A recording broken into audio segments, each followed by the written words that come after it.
사례관리 부분이고요. 사례관리는 반기별 1회입니다. 반기별 1회 이상인데요. 우리 1회 이상이라고 하면 다 몇 번 하실 거예요? 네, 한 번만 확실하게 하시면 되겠죠. 자, 여기서 회의 결과를 30일 이내에 급여의 반영입니다. 급여의 반영이라는 이 급여는요, 우리 서비스를 말합니다. 그래서 30일 회의를 하고 나서 30일 안에 우리 서비스 안에 결과를 반영해야 해요. 네, 이렇게 하시고요. 자, 이 부분 많이 혼돈하시는데요. 지역사회 자원 연계도 인정. 제가 이것 때문에 다른 평가 교육하시는 강사님이랑 좀 싸웠어요. 싸운 건 아닌데 언쟁이 좀 있었거든요. 22년도까지는요.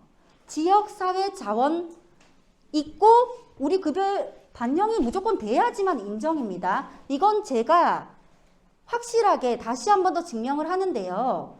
올해 평가받은 기관에서 저한테 얘기가 들어왔어요. 케어 매니저 회원님께서 다른 강사님 거 듣고 그냥 복지연구만 연계했더니 22년도 거라서 감점 받았어요. 오셨단 말이에요. 자, 그래서 복지연구를 연계하셨으면요. 연계하고 나서 우리 서비스에 반영을 하는 거예요. 예를 들어 휠체어를 어르신이 지금 거동이 너무 불편하셔서 휠체어를 주문해서 지역사회 복지연구 연계하셨잖아요. 그럼 우리 서비스에 어떻게 반영하실 거예요? 병원 모시고 갈 때 휠체어로 모시고 가니까 어르신이 허리 아프고 다리 아픈데 병원에서 이제 되게 편하게 움직이실 수 있었다. 그리고 날씨 좋은 날에 산책 나가는데 휠체어 모시고 같이 산책 도움을 드리니까 밖에 자꾸 나가고 싶다고 하셔서 활력이 돈다. 이런 것들을 급여에 반영시키면 되거든요. 그래서 이런 부분이 필요하다는 거예요. 마찬가지입니다. 올해 지표에는요. 지역사회 자원 연계 도 인정이라고 되어 있어요. 도. 하지만 우리 급여에 반영을 꼭 시켜주시라고 저는 늘 당부드리거든요. 자, 급여에 어떻게 반영하시겠어요? 우리 선생님들이 뭐 쓰십니까? 상태 변화 기록지 쓰시잖아요. 그러면 복지연구나 방문 간호 같은 경우에는 그런 식으로 연계를 좀 해주시고 그리고 계획서에도 들어갈 수 있겠죠. 우리 서비스가 어떻게 바뀌느냐. 산책 도움이 없었는데 휠체어가 생기고 나서 산책을 좀 자주 가고 싶어 해서 우리가 계획서 변경을 했죠. 그러면서 지역사회 자원 연계로 휠체어를 이제 받고 나서 원래 산책 도움이 한 달에 뭐 한 번 정도 있었다면 날씨도 좋고 해서 어르신께서 바깥 구경을 자주 가고 싶어 하기 때문에 일주일에 한 번 계획서를 변경하시면 되겠죠. 그 내용을 어디에 넣겠습니까? 종합 의견란에 넣겠죠. 이렇게 준비하시면 사례회의 반영이 된다는 거예요. 그래서 이렇게 준비를 하시고요. 자, 보실게요. 반기별 1회 이상 총 연 2회인데요. 반기라 하면 1월부터 6월까지가 반기잖아요. 1반기잖아요. 상반기잖아요. 회의를 언제까지 하셔야 할까요? 5월까지는 하셔야죠. 그래 6월 안에 반영하실 거 아닙니까? 이해되시죠? 자, 6월의 회의에서 6월에 반영하실 수 있어요. 근데 빡빡하잖아요. 그러니까 웬만하면 5월까지는 지금 4, 5, 6입니다. 그래서 4, 5 중에 사례회의 하시고요. 그래서 결과를 어떻게 도출시켜 내셔서 마지막 달에 반영을 하시라고요. 남은 한 달 동안 반영을 하시고요. 이렇게 보시면요. 제가 또 이렇게 글로 드렸는데 글로 보시는 것보다는 제가 풀어서 설명드리는 게 더 쉽게 와닿으실 것 같아서 사례를 간단히 보자면 우리 어르신께서 정말 혼자서 이제 생활도 잘 하시고 괜찮으신 어르신이었는데 언젠가부터 폭력성도 생기고 그리고 망상도 있으시고 그리고 막 불면증도 있으시고 어르신이 엄청 상태가 악화되셨어요. 그래서 선생님이 회의를 이제 사무실에 들어오실 때마다 이 부분에 대해서 이제 막 상담을 하시는 거예요. 그래서 이제 직접 찾아갔죠. 제가 찾아갔는데 아니나 다를까 폭력성이 있으신 게 어르신 했더니 막 지팡이를 들고 안 나가나 하시면서 저를 막 이렇게 때리시려고 하시는 거예요. 그런 원래 그러시지 않으신 어르신이었는데 망상, 폭력, 그리고 환청 이게 뭘까요? 네, 치매입니다. 그래서 이 어르신이 치매 증상이 있으셨어요. 그래서 선생님이 너무 힘들다 이런 이제 고민을 토로하시는 거죠. 왜냐하면 서비스 시간에 어르신 뵈러 갔더니 집이 완전 난장판이 돼 있고 어르신이 보따리를 들고 집을 나가셨어요. 그 경찰서에 신고를 해야 되나 뭐 이런 일들도 비일비재했거든요. 그래서 이제 사례회의에 이런 내용들이 들어갔습니다. 우리 어르신을 위해서 그럼 어떻게 해야 할까? 지금 치매 약을 드시는 어르신이 아니었거든요. 어떻게 해야 할까 이제 회의를 했고요. 그 회의 결과 그럼 어르신이 치매 증상이 있는 건 확실해 보이니까 우리가 일단 치매 안심센터로 모시고 가서 보호자랑 상담을 한 후에 그리고 검사를 한 다음에 병원으로 가서 정밀 검사를 하고 치매 약을 드시게 하면서 우리 어르신께는 지금 집 치우고 막 이런 게 지금 중요한 게 아니다. 우리 그러면 서비스 방향을 좀 전환해보자. 이렇게 결과가 도출됐어요. 그러면 치매 안심센터를 모시고 갔고 약을 드시는 동시에 우리 서비스가 어떻게 바뀌겠습니까? 원래는 1등급부터 4등급까지는 인지활동을 안 해도 되잖아요. 근데 이 어르신 같은 경우는 원래 서비스를 하시던 그 선생님께서 정말 다행히도 치매 교육을 이수하셨어요. 그래서 이 선생님께서 바로 우리가 계획을 변경하는 동시에 인지활동 프로그램을 지원하게 됐죠. 그래서 계획서가 바뀌었고 원래는 신체 가사 정서 서비스에서 이제는 인지활동 프로그램 일상생활 함께하기가 바뀌게 된 거예요. 그러면 모든 게 다 바뀌었어요. 자, 공단에 우리 사례회의로 30일 이내에만 반영하면 된다고 했잖아요. 그러면 서비스가 회의 날이 오늘이면 오늘로부터 30일 이내에만 이 결과가 드러나면 돼요. 서비스에. 자, 30일 이내로 계획서를 변경했고요.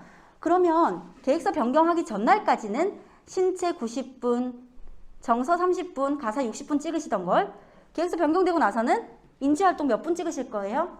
네, 60분. 일상생활 함께하기 120분. 확 변해버렸잖아요.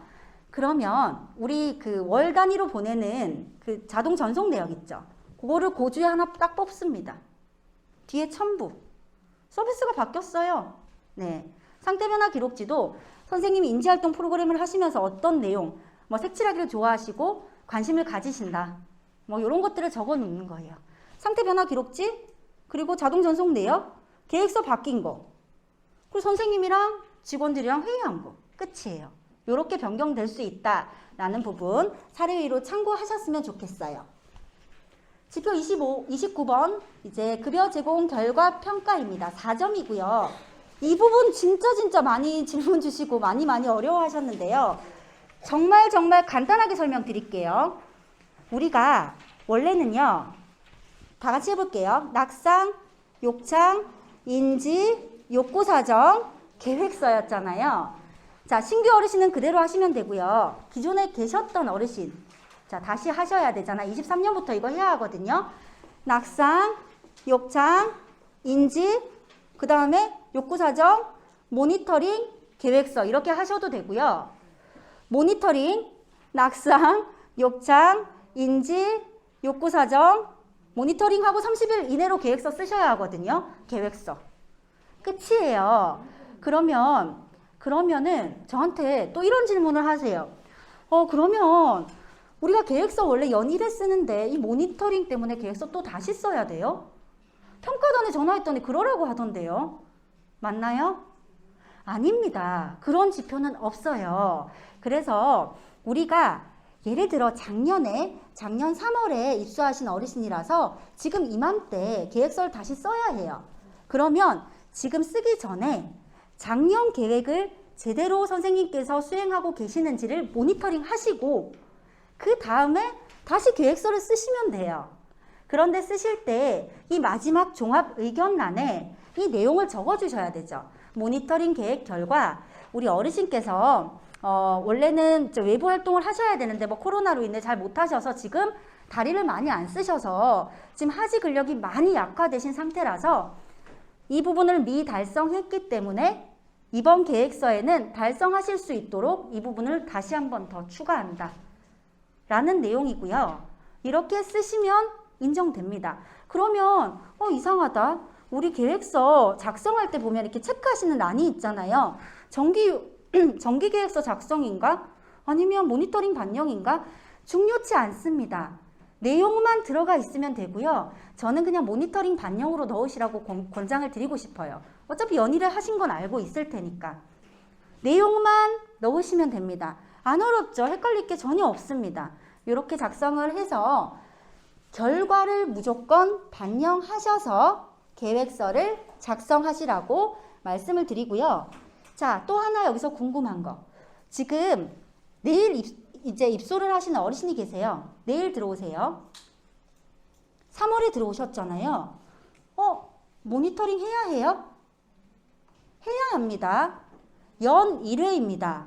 평가단이 이 부분을 잘못 설명한 부분들이 있을 수 있어요.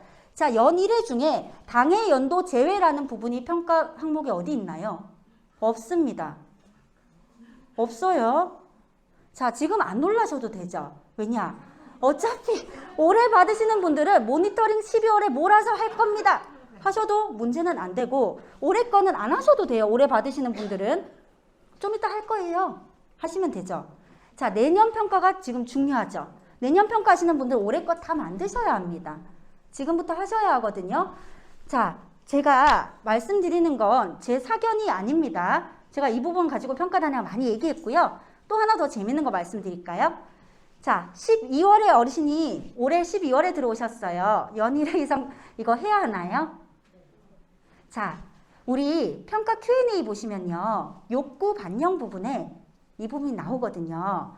11월까지는 해야 되고 12월은 안 해도 된다라는 예외사항이 있어서 제가 평가단한테 지금 원주 홍보에다 올려놨거든요. 그래서 얘들이 아니고 그분들이 한 일주일 정도 회의를 한 뒤에 이제 저한테 확답을 주기로 했지만 연일을 하셔야 되는 건 확실합니다. 근데 12월 정도는 안 하셔도 되지 않을까 저는 그렇게 생각을 하거든요. 일단은 고평가 Q&A는 제가 얘기했어요. 하반기에 올려달라고.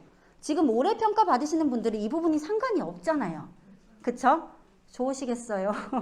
네, 그래서 연일에 하셔야 된다는 부분 알려드렸고요. 그럼 모니터링은 끝났고요. 상태 변화 기록지 한번 살펴보겠습니다. 29번 지표가요. 점수가 4점인 만큼 준비하실 것도 좀 많아요. 보실게요. 상태 변화 기록지 아까 어떤 센터장님이 저한테 이제 질문을 주셨는데요. 그냥 태그 전송할 때 특이사항에 넣으면 안 돼요? 그래도 되잖아요. 분명히 평가팀에 문의하니까 그렇게 해도 전혀 문제 없다던데요? 라고 저한테 질문하셨고 그럼 제가 어떻게 답을 했을까요? 네. 혹시 제 교육을 들으셨구나. 충실히. 충실이라는 건 개인적 견해가 아주 많이 작용을 합니다. 제가 봤을 때는 엄청 충실한 내용 같아요. 그런데 평가단이 봤을 때는 충실하지 않다면 그건 충실하지 않은 거예요. 그런데 우리가 요양보상 선생님들께서 대체적으로 연령대가 어떻게 되시나요? 예, 40대는 젊으신 편이죠. 보통 60대 정도 되시잖아요, 평균적으로. 그러면 이분들이 태그를 종료하실 때요. 시간 분배하시고요. 그 문 앞에 신발장 앞에 붙어가지고 태그기 앞에서 충실히 기재한다고 불은 깜빡깜빡 하는데 계속 서 있으실 수 있나요? 하다가 짜증 내셔서 전화 오실 거예요. 그리고 그 내용이 충실하다는 것도 우리가 판단할 수가 없고요. 나중에 청구를 하고 나면 수정이 되나요? 안 되죠. 평가 준비할 때 정말 미흡한 것 같은데 그걸로 점수를 받으려고 수정할 수가 없죠. 그래서 저는 아직까지는 우리가 요양보상 선생님 연령대가 조금 더 젊어지는 타임이 그때 시기가 오면 그때는 태그 자유롭게 만지시면서 쓰시고 그때까지는 상태 변화 기록지를 쓰시는 게 우리 기간에 편하지 않을까라는 생각을 해봅니다. 물론 평가단에서는 그렇게 해도 인정된다고 하지만 충실의 기준은 다르다는 거 말씀드리고요. 그리고 담당 요양보호사 선생님 서명이 꼭 들어가야 합니다. 어떤 기관 보니까 실컷 선생님이 써놓으시고 서명은 이제 확인하시는 복지사 선생님이나 센터장님이 하시던데 큰일 납니다. 네, 서비스를 제공하시는 담당 요양보호사 선생님께서 서명을 하셔야 하고요. 이렇게 작성을 하시는데 보시면 제가 아까 연 1회 반영 말씀드렸잖아요. 연 1회 반영이 아까 업무 수행 일지랑 상태 변화 기록지가 연동되는 게 제일 쉽다고 말씀드렸는데요. 그러면 이 상태 변화 기록지에 선생님들이 이 내용을 적어주셔야 하잖아요. 한 가지 팁을 드릴게요. 상태 변화 기록지를 쓰시기 전에요. 우리 사회복지 선생님 방문하고 업무 수행 일지 적잖아요. 확인 내용, 조치사항의 내용을 줄거리로 간추려서 요양보호사 선생님한테 캡처해서 보냅니다. 그럼 선생님이 본인 필체로 그대로 여기 적습니다. 그러면 이 내용이 본인이 쓰시면서 한번 적으셨고 또 이거 이 위에 부분 적으실 때 한번 보시겠죠. 선생님, 이 적으신 내용을 바탕으로 다음 주에 좀 부탁드려요. 말씀드립니다. 자, 그러면 반영하시기가 쉽습니다. 12달을 저는 이렇게 하고 있는데요. 그 중에 한 달 안 나오겠습니까?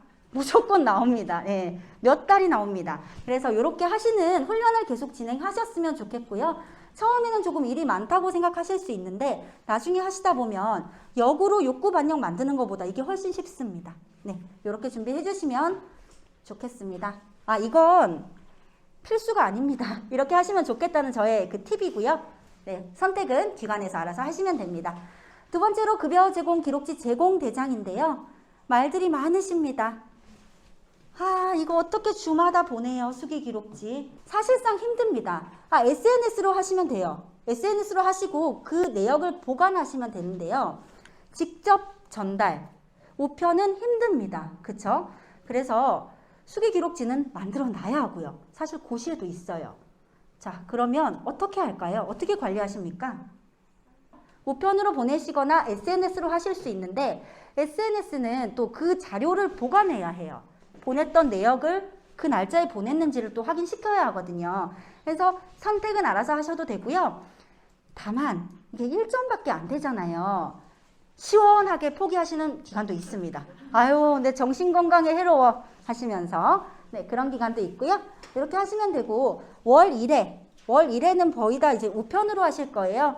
우편 영수증 뒤에다가 복사본 첨부 한번 하시면 우편 영수증 참고하시고 서명 필요 없죠. 영수증만 넣으셔서 언제 발송했는지 영수증이 나옵니다. 그렇게만 보관하시면 주 1회, 월 1회 끝입니다. 자, 한 가지 알려드릴게요. 가족 요양 같은 경우는요. 가족이 케어를 하기 때문에 우리 수기 기록지를 작성하고 왜 보호자, 수급자한테 전달해야 하나요? 실질적으로 서비스한 걸 확인받기 위해서잖아요. 그렇기 때문에 가족 요양은 직접 하니까 안 보내도 돼요. 네, 안 보내도 되고요. 다만 수기 기록지는 모든 사람 일괄적으로 다 보내라고 말씀드립니다. 고시에 그렇게 나와 있기 때문에 수기 기록지는 다 보내시고 보호자, 수급자한테 앱을 깔아드리면 안 보내도 되죠. 앱으로 확인하실 수 있으니까. 근데 이게 누가 앱을 깔았는지 안 깔았는지 확인해서 선별하는 것도 일이기 때문에 그냥 저는 일괄적으로 다 보냅니다. 네, 그래서 누락되는 부분이 없도록 하고요. 추후에 다음 평가 때 모든 분들한테 다 깔아드린다고 이제 생각하시고 다 깔아드리잖아요. 계약하실 때. 그러면 이제 이 부분은 안 하셔도 되겠죠. 다만 수기는 보내셔야 된다. 이해하시죠? 네, 월별은 안 하셔도 되지만 수기는 깔아드렸다고 끝나는 게 아닙니다. 수기는 미작성한 건이라서 보내셔야 된다. 라고 설명드렸습니다. 자, 계획 결과 모니터링 아까 말씀드렸죠. 엄청 쉽습니다. 순서대로 하셔서 올해 안에 한 분씩 하시면 되고 올해 평가받는 기간은 평가단 오면 말씀 잘 하셔야 됩니다. 아, 뭘 하나 따 그냥 뭐 12월에 안 해도 된다던데 이러시지 마시고 네, 다 하실 거라고 얘기하시고 점수 그냥 받아가시면 되겠습니다. 자, 계획 결과 모니터링은요. 공단에 전산에 등록하도록 되어 있는데요. 전산에서 무조건 등록해서 보내놓는 게 등록해야 하는 게 의무가 아닙니다. 거기 안에 있는 내용을 모두 포함한 자체 서식도 인정이 됩니다. 제가 공단에 있는 그 전산으로 한번 해봤더니 사실 뭐 화면도 아직 조금 고정이 안 돼서 보기가 불편하더라고요. 그래서 저는 네, 지금 자체 서식 활용하는 게 더 편하다고 생각을 하거든요. 그래서 자, 평가 지표 밑에 보면 자체 서식도 인정이 가능해요. 내용을 누락하지 않으면. 공단에서 꼭 등록해야 돼 하는 것만 등록하세요. 왜냐하면 나중에 수정이 안 돼요.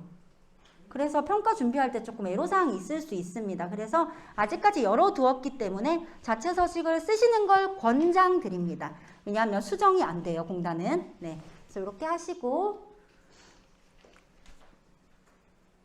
모니터링 이렇게 준비를 하시면 되겠습니다.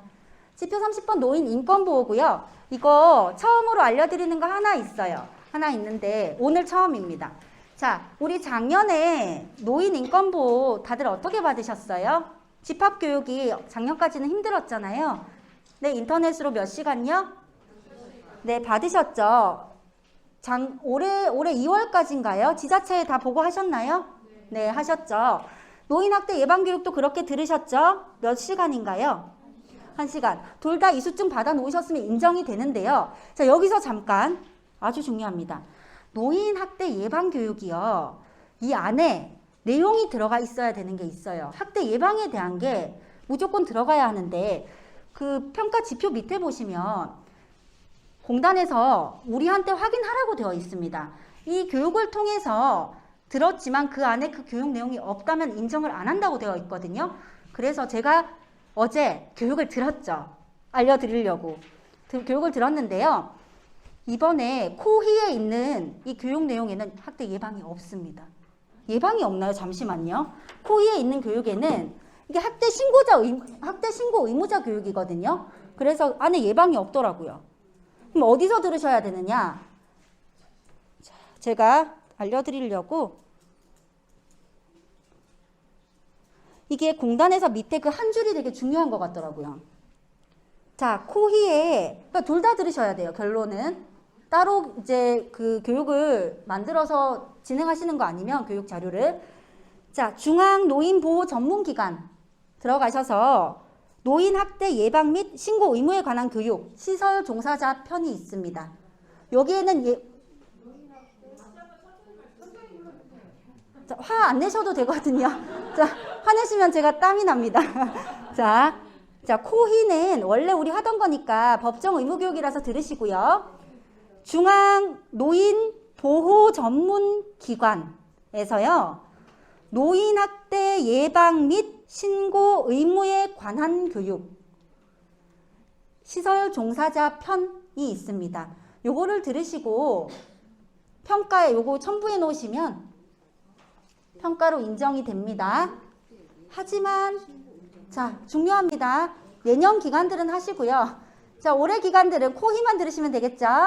네, 올해 평가 받으신 기간들은 코희만 들으시고 자, 교육은 언제 합니까? 교육은 언제 하실 거예요? 자, 하반기 평가 끝나고 하려고 놔뒀습니다. 예정되어 있습니다. 라고 얘기하시면 되겠죠? 자, 코희는 법정 의무 교육이니까 무조건 들으시고 자, 이렇게 하시고요. 자, 이 이수증이 있으면 교육 자료를 따로 준비하지 않으셔도 되죠? 네. 이 이수증 없고 선생님들한테 집합교육 하시고 자체 교육 하셨으면 교육 내용과 자료들이 다 있어야 합니다. 그래서 저는 선생님들도 우리 일을 하시려면 이 정도는 투자를 하셔야 된다고 생각해요. 교육을 들으실 수 있도록 네, 준비를 해주시고요. 자, 밑에 보시면 법정 의무 교육 이수증으로도 교육 실시를 인정한다고 공단에 나와 있습니다. 그래서 이렇게 준비해 주시고요. 자, 지표 32번 등급 현황은 제가 하나님, 부처님 안 믿습니다. 목욕 때요. 하나님, 부처님도 어쩔 수 없는 게 호전하는 겁니다. 의사 선생님도 힘들어요. 신체 상태를 호전시킬 수 없기 때문에 하늘에 맡기겠습니다. 넘어갑니다. 자, 지표 34번 질 향상 노력은 1점이에요. 근데 준비할 게 3가지나 있습니다. 지표가 4가지긴 한데요. 4번 보시면 청구상담 봉사자 위촉돼서 활동한 실적이 있으면 제가 이거 엄청 화나더라고요. 저 청구상담 봉사하는데요. 저 그 재작년에 300건 이상 했거든요. 그거 막 시간 써서 등록 다 했어요. 훨씬 많이 했는데 등록을 그만큼 했거든요. 근데 그때는 점수가 컸단 말이에요. 지금 보이시나요? 0.2점? 등록 안 하고 있습니다, 지금. 네, 화가 좀 났는데 이거는 넘어가고 3번째는요. 경영 실태 조사 이거는 안 하시는 기관이 많을 거예요. 그래서 2가지만 하시면 되는데요. 첫 번째로 수급자 서비스 만족도 향상을 위해 노력함 드렸죠. 그대로 만드셔서 쓰시거나 케어 매니저 안에 있으니까 쓰시면 되고요. 이 만족도 조사를 1년에 언제 몇 건 이상 하라는 지표는 없습니다. 자, 하지만 우리 기관에서 수급자 어르신이 한 50분 계세요. 근데 그 중에 제일 우리 기관에 호의적인 어르신이나 수급자 그 보호자한테 5명 골라서 만족도 조사해 주세요 하면 그게 만족도 조사인가요? 아니죠.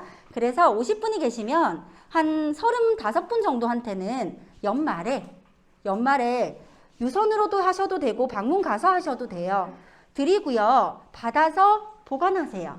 이해되시죠? 그리고 이걸 좀 반영한다는 내용도 놔둬주시면 좋습니다. 만족도 조사했어. 끝! 이게 아니라 만족도 조사한 걸 다 모아서 이런 의견이 있기 때문에 내년에는 이런 걸로 반영하겠다 라는 것까지 결과가 나와 있으면 제일 베스트입니다. 이해되시죠? 네, 이렇게 준비하시고요. 만족도 조사표 말고도 여러 가지 만족도 조사 방법들이 있는데요. 어떤 게 있냐면 나는 만족도 조사를 35장 어떻게 해? 하시면 월급제 요양보호사님을 고용하시면 됩니다. 어떠세요? 만족도 조사가 쉽겠죠? 네, 그래서 이렇게 준비하시고요. 그리고 직무 만족도 향상이 월급제 요양보호사인데요. 위에 서비스 만족도 향상도 여러 가지 방법이 있으니까 확인해 보시는데 제가 봤을 때는 급여 제공 만족도 조사표가 제일 쉬웠습니다. 그리고 직무 만족도 향상은요. 86.6% 이상 작년에 맞추셨다 하면 그거 확인만 시켜주시면 끝이에요. 아무것도 안 하셔도 됩니다. 네, 그래서 이렇게 하고 이제 평가 지표 서류는 넘어가고요. 자, 서류